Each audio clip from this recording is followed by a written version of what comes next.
Amigos del Día Financiera, bienvenidos a esta edición del programa. Estamos muy contentos el día de hoy porque tenemos una entrevista extraordinaria. Nos acompaña Manuel Gerardo Flores. Él es coordinador del Programa de Mejora Regulatoria de la OCDE para América Latina. ¿Qué es esto y qué significa para nuestras vidas? El día de hoy vamos a hablar de ello. Manuel Gerardo, bienvenido al Día Financiera. Roberto, muchas gracias por la invitación. Al contrario. Saludo con mucho gusto a tu público al Día Financiera. Muchísimas gracias. Y me gustaría empezar, si nos lo permites, que nos platicaras un poquito qué es la OCDE, qué significa que busque mejores políticas para una mejor vida de las personas. Claro que sí. Fíjate que una de las formas más poderosas de aprender para el ser humano es aprender de los iguales. Aprender de personas que son muy similares a ti. Yo siempre digo esta anécdota que cuando mis hijos iban creciendo y mi esposa y yo teníamos algún tipo de discrepancia en qué tipo de consejos, qué tipo de educación le íbamos a dar a nuestros hijos, si ella lo escuchaba de sus amigas, ella le creía más. Nadie es profeta en su tierra, dicen por ahí, ¿verdad? Porque era su iguales, era otra mamá que estaba sufriendo sus mismas situaciones. Entonces, la OCDE se basa en experiencia de aprender de los iguales. La OCDE es una comunidad de practicantes. México es un país miembro de la Organización Internacional, tiene su sede en París, Francia. México es miembro desde 1994 y lo que hacemos nosotros es, a través de comités de trabajo, conferencias, estudios, sentamos en la mesa funcionarios públicos de los 38 países miembros y ellos intercambian sus experiencias. Tenemos el comité de pymes, tenemos el comité de gobierno digital, tenemos el comité de competencia, tenemos el comité de mejora regulatoria. Y los funcionarios públicos de estos países miembros se sientan en la mesa y nosotros organizamos debates, intercambio de experiencias y a través de ahí sabemos lo que funciona, lo que no funciona y lo que llamamos nosotros la mejor práctica. Y entonces aprenden los unos de los otros y así de esta forma nosotros, el secretario técnico de la OCDE, nos encargamos de sistematizar esa información, de preparar los reportes, de identificar las mejores prácticas, los principios, las recomendaciones y luego las diseminamos con el resto del mundo. De tal forma que tenemos el de mejora regulatoria, donde nuestra labor es que ha funcionado para hacer que las regulaciones funcionen mejor y de esa forma podamos diseminar estas buenas prácticas. Es, en otras palabras, no tratar de reinventar el hilo negro, sino aprender los unos de los otros. Y aquí hay una pregunta que siempre nos hace, oye, a ver, tú quieres promover una política pública para promover el turismo como lo hacen en Dinamarca, pero ¿cómo México va a adaptar eso si Dinamarca está muy avanzado? Ah, bueno, se les dice, mira, países como Noruega, como Alemania, a lo mejor ya van en la política pública 4.0 y México empieza con la 1 o la 2.0. La idea es cómo das el brinco de la 2.0 a la 4.0, aprendiendo de estas prácticas. Esto nos diferencia de organizaciones como el Banco Mundial, como el Fondo Monetario, que a veces ellos, pues, algunos críticos dicen, ellos dan recetas de libros, recetas que vienen de teóricas. La siguiente vez que ustedes escuchen una recomendación de la OCDE, proviene de los iguales, proviene del aprendizaje de los países, de algún funcionario público en un país como Australia, como Turquía, como España, como Grecia, que aplicaron esa política pública y fue exitosa. Y nuestra labor entonces es asesorar a gobiernos que se quieren dejar asesorar, claro, para que implementen estas buenas prácticas en política pública para una vida mejor. La mejora regulatoria, ¿cómo impacta para un mejor estándar de vida de las personas? En tu experiencia, ¿qué es lo que hace y qué es lo que permite que las personas puedan tener acceso, gracias a ella, a un mejor estándar de vida? Bueno, mira, la gente no lo identifica, pero vivimos rodeados de regulaciones. Desde el semáforo de la calle, ¿no? Desde que nacemos hasta que nos morimos, desde que nos despertamos hasta que nos dormimos día a día. Nos despertamos con el reloj de ahora de nuestro teléfono, ¿no? Que ponemos la alarma. Bueno, el teléfono tiene que cumplir con unas normas técnicas, ¿no? Para que literal no te explote en la mano. Recuerdan que hace mucho tiempo hubo un caso de un celular que por ahí explotó a alguien y lo sacaron del mercado. La regulación se supone que tiene que asegurarse que no explote. Suena y luego ya prendes el radio para escuchar las noticias. No cualquiera puede iniciar una estación de radio. No cualquiera puede decir, yo hago mi estación de radio y tiene que pasar por un proceso para asegurarse que hay condiciones para que esta empresa pueda generar contenido en el aire, porque llegan a menores de edad, llegan a todo mundo. Y entonces se tiene, porque el espectro radioeléctrico, como se conoce, el aire, las ondas del aire, pues no cualquiera puede emitir cualquier cosa. Se necesita cumplir con ciertas reglas, ¿no? Entiendo. Es otra regulación, entonces el radio, ¿no? Vamos a la cocina y prendemos la luz. En la luz se genera electricidad, ¿no? Y la electricidad, la Comisión Federal de Electricidad o las otras compañías que generan electricidad tienen que cumplir con ciertas normas de seguridad para que literal no explote la planta de electricidad, ¿no? Y así nos podemos ir yendo todo el día y todo está lleno de regulación. El semáforo, como tú dijiste, la salida de emergencia del trabajo, el extintor, todo eso existe la regulación, porque de lo que se trata es de proteger la vida de las personas, proteger su integridad física, proteger el medio ambiente. El hoy no circula en Ciudad de México, las restricciones ambientales a las empresas para que no emitan ciertos contaminantes, todo va diseñado a que el ciudadano viva mejor. Entiendo. A que tenga seguridad en su casa, en su trabajo, en lo que come, en lo que respira, los famosos productos milagro. Claro, eso es bien ¿Por qué importante. se sacan del mercado? Porque pueden generar que sí te ayuden a bajar de peso de un día para otro, pero luego te generan problemas en el hígado, no te generan problemas en la vista, y entonces no están autorizados, no pueden salir al mercado, no están regulados. Entonces la regulación se supone que tiene que estar ahí para regular, para que los trámites sean sencillos también, para que cuando uno va a pedir una licencia, quiere abrir una empresa, quiere una papelería, tiene que pedir una licencia al municipio. El municipio tiene que asegurarse que la papelería cumple con salidas de emergencia, cumple con las cuestiones de seguridad, que se abre una papelería donde hay una plaza comercial, no a la mitad de una vecindad, ¿sí me explico? Y toda esa regulación sirve para un buen desarrollo social, económico, protección de las personas. Y la mejora regulatoria se supone que está ahí para asegurarse que las regulaciones, las leyes cumplen con ese propósito. Desgraciadamente muchas veces hay muchas leyes, muchos reglamentos, pues que son una tontera. Claro. ¿No? Y que simplemente sirven para complicar en lugar de ayudar. Está esta famosa historia de hace muchos años que decían que el dictador Santana había creado un impuesto en donde cada quien que pusiera una ventana había que poner una puerta, había que tener un impuesto. Hay reglas que luego así son, sí, no hacen sentido, que no tienen sentido. Y entonces la mejora regulatoria se supone que tiene que atacar eso para ayudar y facilitar la vida de las personas.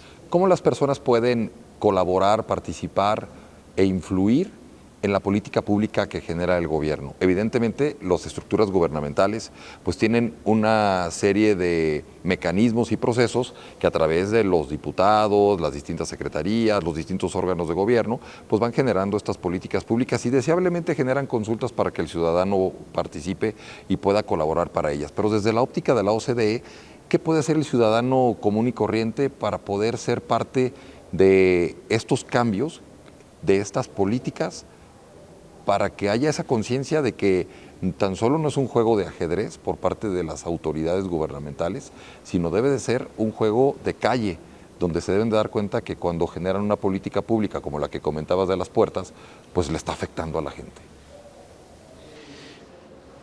La OECD invita a países miembros, México es un país miembro junto con todos sus gobiernos estatales y municipales, ¿no?, a que cuando se va a generar una política pública se haga consulta con los ciudadanos, Bien, con los afectados, con los beneficiados, con los que van a implementar.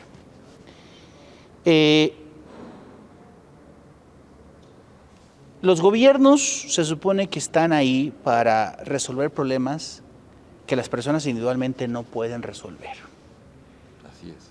El ejemplo más claro es cuando ahí está una colonia, en la colonia está el parque de la colonia, que está en el centro de la colonia, ¿no?, sus áreas verdes, su kiosco, sus canchas de básquetbol, fútbol, ¿no? Y pues de repente todos los vecinos llevan ahí a sus perritos a hacer sus necesidades, nadie limpia.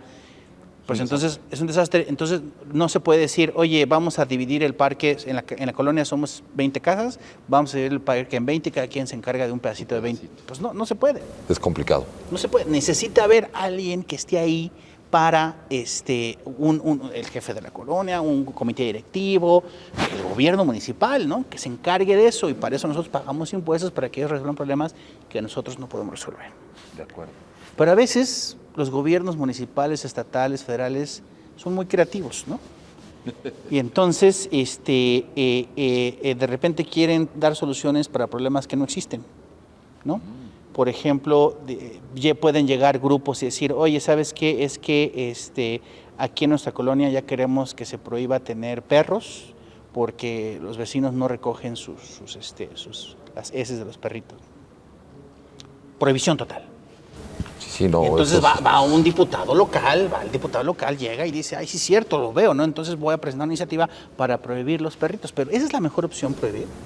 Me parece que no. Para empezar, las prohibiciones nunca llevan a nada bueno. Entonces, lo que la OECD dice es, espera, antes de que tú entres directo con una prohibición, o crear un trámite, o crear un registro, o crear un programa de apoyo, pregunta. Sal a las calles, pregúntale a la gente, entrevístate con un grupo, con otro, con empresarios, con ciudadanos. Sal ahí al mundo a hablar con los dueños de los perros, con los vecinos, y entiende bien qué es lo que está pasando para promover una solución que realmente sea una solución. De acuerdo. Entonces los ciudadanos tienen que hacer dos cosas. Por un lado, tienen que exigirle a las autoridades estos espacios de colaboración. Ahora es muy fácil, todos los diputados, las diputadas, los secretarios, los presidentes municipales, todos tienen, si no tienen Instagram, tienen Facebook, si no tienen Twitter. Es cuestión de mandar un mensaje por ahí, hacerlo público. Tal diputado no me hace caso, vas a ver cómo rapidito les hacen caso. Totalmente. Exigir esos espacios y cuando se los dan, participar. Y decir desde su perspectiva personal qué es lo que piensan, qué funciona, qué no funciona y cuál sería la solución desde la perspectiva personal de ellos. Que no necesariamente la que el gobierno va a implementar, pero al menos se hace de información, claro. Porque lo que la OCDE promueve es políticas públicas basadas en evidencia. Ya. ¿Y de dónde se recolecta mejor evidencia que de la gente? Por supuesto. América Latina es una de tus responsabilidades, de tu coordinación.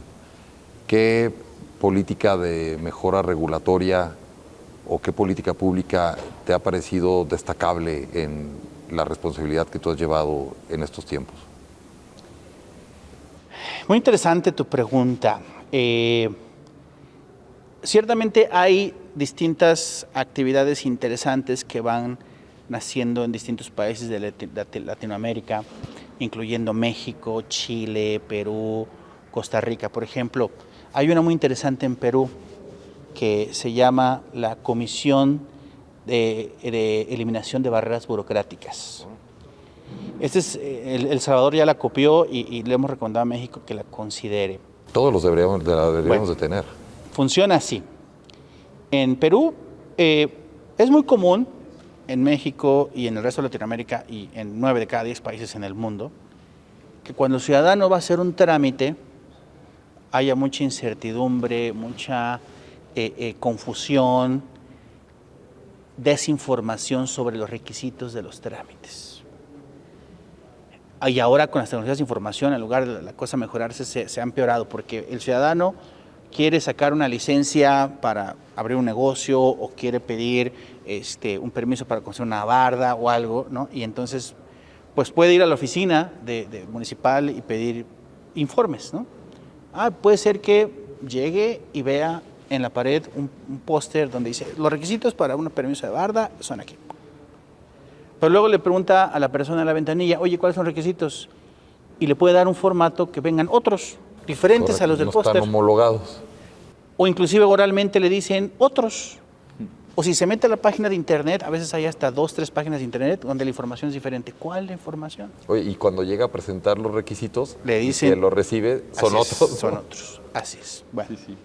Lo mismo pasa aquí en México, no en todos los gobiernos, en algunos, y en el Perú también.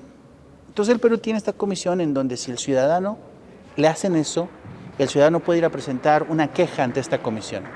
Es decir, fulana autoridad me está pidiendo un requisito que no tiene fundamento jurídico o que le llaman ellos desproporcional.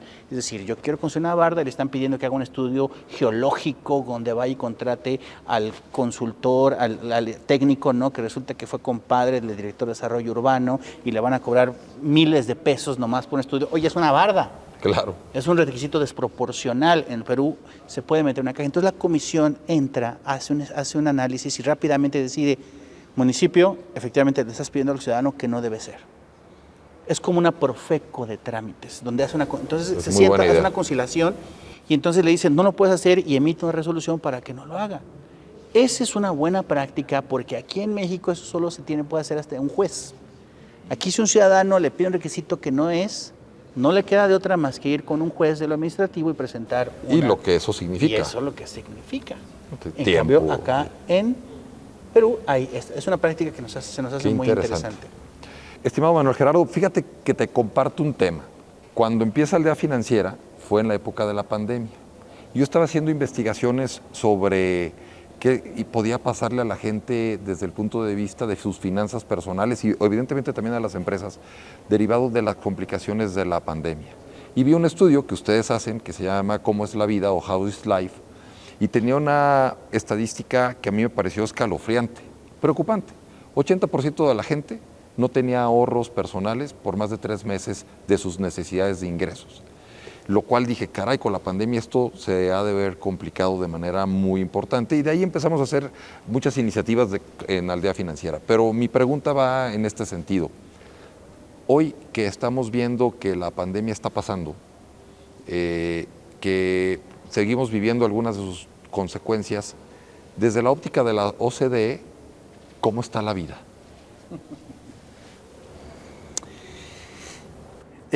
Dijeran los de Costa Rica, pura vida, pura vida. La pandemia definitivamente representó un reto para todas las economías del mundo, incluyendo países miembros y no miembros de la OCDE. Y varios países tomaron medidas inmediatas, otros les tomó un poquito más de tiempo. Y la intención en ese momento, hay que recordar que, y este fue el reto que presentó la pandemia, las políticas públicas, los gobiernos tenían que reaccionar para tratar de salvar vidas, literal, sin tener información. Claro, complicadísimo. Y ahí estaba el gran reto. Era una incertidumbre brutal porque no había información. Empezaron a salir toda la información por ahí diciendo, es que cada 100 años tenemos una pandemia, que la última fue, pero no hay registros sistematizados de lo que pasó hace 100 años con la influenza española, que le llamaron, ¿no? Y entonces los gobiernos tenían que actuar al tanteo, a lo que identificaban que era la mejor práctica, a lo que pensaban que iba a funcionar mejor, porque no había información. Correcto. Y entonces la población estaba muy desconcertada, ¿no? Porque el cubrebocas funcionaba o no funcionaba, la distancia social, los tapetes, el gel. Al principio, de hecho, no se sabía que el bicho era aéreo. Pensaba que el bicho estaba en superficies, ¿no? Le dijo, no. Claro. Tú estás hablando y te estás haciendo salivita, ¿no? Y te estás haciendo el bicho. Sí, no toques el barandal, no toques nada, ¿no? Entonces eso puso en relieve que los gobiernos necesitan mucha evidencia para funcionar. De acuerdo. Necesitan ellos entender qué es lo que está pasando para generar políticas públicas que realmente aborden los problemas reales de las personas. Lo primero que la OCDE recomendó para que no fueran a perpetuarse esta regla, es decir, los países miembros de la OCDE deberían, una vez terminando la pandemia, revisar todas las medidas que se tomaron para ver si se quedan o se quitan. Muy interesante. Para que no vaya a ser como cuando pasó en México, ¿no? Que iban a ser las Olimpiadas del 68 y se crea el famoso impuesto de la tenencia vehicular, ¿no? Y se quedó 30 años antes, 40 años antes de que lo quitaran, ¿no? Claro. O sea, porque las regulaciones, las medidas tienden a engarzarse, a quedarse, porque algunos grupos se benefician y no debe ser así. Afortunadamente, los países, incluyendo México, han hecho esta revisión de regulaciones temporales, medidas temporales, y ya se han quitado, ¿no? Porque no tiene que seguir así, porque van a afectar la vida de las personas. Entonces, ¿qué dejó la pandemia para la vida? Esta enseñanza de que los gobiernos tienen que ser responsivos a la gente, tienen que actuar rápido, tienen que ser ágiles, pero tienen que tener las herramientas para decidir qué medida tomar A, B o C. Políticas públicas basadas en evidencia. Es sumamente pretencioso asumir que un funcionario público, una función pública desde su oficina, tiene la verdad, sabe cómo funciona. Oye, hubo una intoxicación en el mercado de tal calle, de tal colonia, y desde la oficina decir, es porque seguramente las almejas que vendían en el puesto allá estaban contaminadas. Prohibidas las almejas. No, ve, identifica, habla con la gente, recolecta datos, entra en evidencia para que tú puedas decidir. Muy importante. Algo dejó la pandemia, eso fue. Hay que regular, hay que hacer políticas públicas basadas en evidencia. Es sumamente importante lo que señalas. Comentabas ejemplos ya de Latinoamérica con esta comisión para reducir la burocracia en los trámites y tal. México, ¿cómo estamos? México ha hecho grandes avances en mejorar su regulación comparado con el resto de Latinoamérica. Hay un gran compromiso por parte de los gobiernos en hacer cada vez más sencillo cómo abrir una empresa, en cómo hacer trámites ante los ciudadanos, de los ciudadanos ante el gobierno. Un famoso ejemplo es la acta de nacimiento digital. Muy bueno, es una maravilla. Una maravilla, sí es. Es una maravilla. Comparado con otros países, como siempre hay alguien mejor, hay alguien peor, ¿no? Siempre, así es. O sea, los países de Latinoamérica que han tenido un avance muy significativo en gobierno digital son Chile, en ese sentido. Otro país que no es miembro de la OCDE, pero ha hecho mucho avance digital es Uruguay, aunque Chile tiene 16 millones de habitantes y Uruguay creo que tiene como 8.5 más o menos, ¿no? México somos 170 millones. Sí. Pero son esfuerzos que no se deben detener. Hay países como por ejemplo, cosas tan sencillas como por ejemplo la tarjeta de crédito, la tarjeta de débito. Ahorita en México ya pagamos con PIN, pero en Costa Rica ya es sin contacto. Ya nada más se acerca la tarjeta. Claro, como en muchos otros países. Como en toda Europa. ¿Y por qué aquí en México no hemos avanzado hacia allá? Sí. ¿No? Entonces, siempre hay áreas donde se ha avanzado más y otras áreas en donde se requiere mayor progreso. Y aquí lo importante es que los gobiernos tienen que hacer un compromiso y llevarlo a cabo de decir a sus ciudadanos, les vamos a dar ahora trámites 100% digitales, simplificados, sencillos, que lo pueden hacer desde la comodidad de su casa. Nada de que lléname aquí la forma, pero ven luego a la oficina. Nada de que descargue el PDF y lo llenas, lo escaneas y me lo mandas de correo. No, así como cuando ordenamos en plataformas de compras, la que empieza con M y la que empieza con A, ¿no? Sí. O sea, o cuando pides el servicio taxi que empieza con U o que empieza con D, ¿no? Entonces todo eso, o sea, es así de sencillo. Pero aquí puedes decir todas las marcas que quieras, para que te sientas cómodo. No, así como OCDE no puedo estar diciendo eso. O sea, ¿por qué no podemos hacer eso? O sea, y la verdad es que sí se puede. Ahí está la acta de nacimiento digital. Correcto. Uno entra, la pide, paga con su tarjeta de crédito, la imprime y ya te la acepta en todos lados. ¿Por qué no hacer lo mismo con todos los otros trámites? La OECD tiene un trabajo, un programa muy ambicioso, muy agresivo de trabajar con gobiernos estatales y gobiernos municipales en crear una ventanilla digital que incluya todos los trámites, desde el primero hasta el último, para las inversiones. Para inversiones nos referimos desde la señora que quiere abrir su restaurante, porque ella a lo mejor no le invierte mucho dinero, pero sí le invierte muchas horas. Para el OSD, todos son inversionistas, el pequeño, el mediano, el grande y el grandote. No importa el tamaño, todos los trámites totalmente digitales. Desde el primero hasta el último, sin pararte una vez en una oficina. Y todo lo obtienes en tu comodidad de tu hogar, los imprimes y las licencias y te permite operar. ¿Qué estados ya están así? Yucatán, ya lo tiene todo funcionando a nivel estatal. Municipio Puebla, también ya tiene una versión de su ventanilla a nivel municipal. Ahorita vimos cómo el municipio de Monterrey está trabajando con ella y también estamos trabajando nosotros con el estado de Querétaro, el estado de Aguascalientes, el estado de Nuevo León, el estado de Puebla. Y pronto iniciaremos trabajo con el estado de Quintana Roo y el estado de Michoacán. Maravilloso. Además del municipio de Monterrey, estamos trabajando con el municipio de Tulancingo en Hidalgo. ¿Y qué se requiere para eso? Un verdadero compromiso. Porque los gobiernos tienen sus formas de operar, en donde siempre ha sido así y donde, pues, si no se les obliga a cambiar, no cambian. Y entonces hay resistencias internas para que los trámites permanezcan en papel, permanezcan complejos, permanezcan obscuros.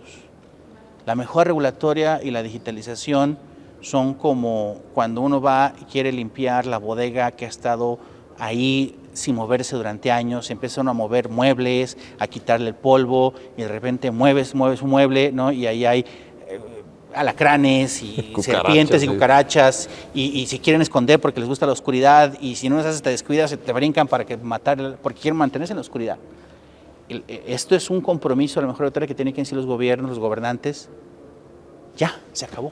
No más trámites engorrosos, no más trámites complicados, todo es transparente y honesto. Manuel Gerardo Flores, coordinador de mejora regulatoria de la OCDE para Latinoamérica.